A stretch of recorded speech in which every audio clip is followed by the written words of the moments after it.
Praise the lord. ప్రియమైన సహోదరి సహోదరులందరికీ mirror of Christ తరపు నుంచి శుభాలు. ప్రియమైనటువంటి వాళ్ళారా, మీరందరూ బాగున్నారని విశ్వసిస్తున్నాము. విన్న వాక్యాలను తప్పకుండా షేర్ చేయండి. పరిచర్య బహుభారం కలిగి ఉన్నది. సహకరించడానికి ముందుకు రండి. మరి ఈ యొక్క యథార్థమైన పరిచర్యలో మీరు విత్తితే ఫలిస్తారని చెప్పడానికి సంతోషిస్తున్నాను.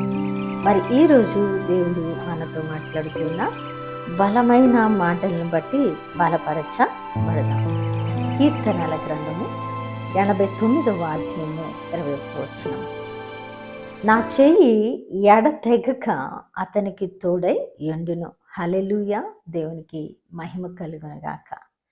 ప్రియ సహోదరి సహోదరుడా, అద్భుతమైన బలమైన మాటను బట్టి ఈరోజు దేవుడు మనల్ని బలపరుస్తూ ఉన్నారు. నా చేయి ఎడతెగక. హల్లెలూయా. ఎంత మంచి మాట అండి. ఈరోజు ఈ మాటను వినగానే మనము ఏ బాధలో ఉన్నా, ఏ దుఃఖంలో ఉన్నా, ఏ కృంగిన స్థితిలో ఉన్నా, ఏ సమస్యలో ఉన్నా కూడా సమాధానాన్ని పొందుకోవచ్చు. అంత అద్భుతమైన మాట ఇది. నా చెయ్యి ఎడతెగక. ఎడతెగక అంటే ఆయన మనతో ఉన్న విధానానికి ఒక అంతం అనేది లేదని, ఆయన మనకు మరి విరామము లేక తోడై ఉన్నారని ఈ వాక్య భాగము స్పష్టంగా మనకు తెలియపరుస్తుంది. నా చెయ్యి ఎడతెగక అతనికి తోడై ఉండెను. ఎంత మంచి మాట అండి. అంటే ఎడతెగక అంటే మన ప్రతి పరిస్థితుల్లో దేవుని హస్తము మనకు తోడైంది. కష్టంలో ఉంది, బాధలో ఉంది, ఇరుకులో ఉంది, సంతోషంలో ఉంది, ఆశీర్వాదంలో ఉంది. అన్నిటిలో ఆయన హస్తము ఎడతెగక మనకు తోడైంది. కాబట్టి మనము ఎందుకు భయపడాలి? ఎందుకు కృంగిపోవాలి? ఎందుకు చితికిపోవాలి? ఎందుకు మనము చింతలోకి జారిపోయి సమస్తాన్ని పోగొట్టుకున్న వారముగా మన బ్రతుకులను భారముగా నడిపించుకోవాలి కదా ప్రియదేవుని బిడ్డ?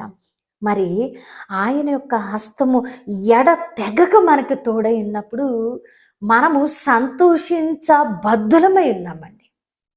ఈ మాట వినగానే నువ్వు ఏ స్థితిలో ఉన్నా, అవును కదా, నా దేవుని హస్తము ఎడతెగక నాకు తోడైందంటే నేను అనుభవించిన కష్టం ఆయనకి తెలుసు, నేను పడుతున్న సమస్యలు ఆయనకి తెలుసు, ఈ మార్గం అంతట్లో నేను ఎలా నడిచానో నా దేవునికి తెలుసు కదా. నా యథార్థతను బట్టి, నా నీతిని బట్టి, నా గుడారాన్ని వర్ధిల్ల చేసే దేవుణ్ణి నేను కలిగి ఉన్నాను కదా. నేను ఎందుకు బాధపడాలి, దుఃఖపడాలి?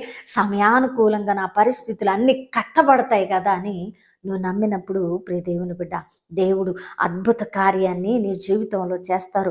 ఆయన చెయ్యి ఎడతెగక నీకు తోడై ఉంటుంది, నిన్ను బలపరుస్తుంది, నిన్ను ఆదుకుంటుంది, నిన్ను ముందుకు నడిపిస్తా ఉన్నది. ఎంత మంచి మాట అండి. మరి మనము చూసినట్లయితే భక్తుడు మాట్లాడిన అద్భుతమైన మాట మనకు స్పష్టమవుతూ ఉన్నది.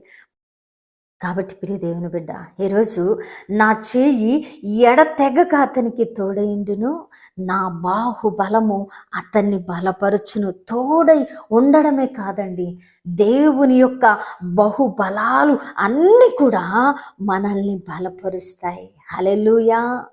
మన బలము మనకు సరిపోదు, మన యొక్క సామర్థ్యము మన పరిస్థితుల్లో నిలువబడ్డానికి సరిపోదు.